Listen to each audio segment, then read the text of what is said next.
Romans chapter 3, ESV. Then what advantage has the Jew? Or what is the value of circumcision? Much in every way.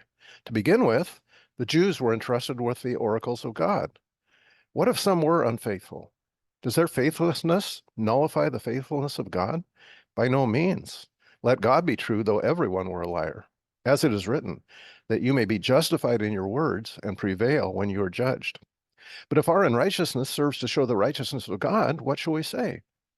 That God is unrighteous to inflict wrath on us? I speak in a human way. By no means, for then how could God judge the world? But if through my lie God's truth abounds to his glory, why am I still being condemned as a sinner? And why not do evil that good may come?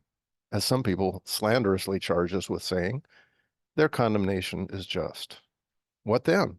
Are we Jews any better off? No, not at all.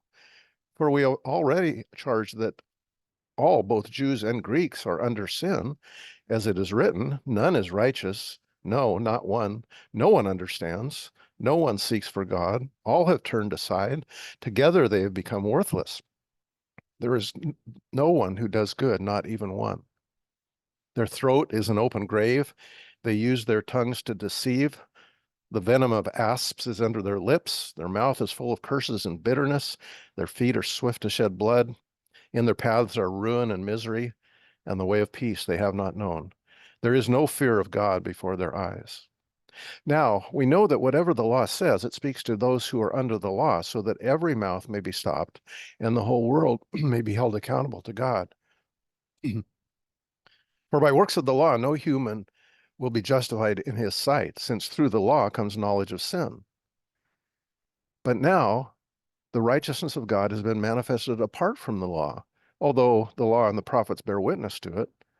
The righteousness of God through faith in Jesus Christ for all who believe. For there is no distinction, for all have sinned and fall short of the glory of God, and are justified by his grace as a gift through the redemption that is in Christ Jesus, whom God put forward as a propitiation by his blood to be received by faith. This was to show God's righteousness, since in his divine forbearance he had passed over former sins.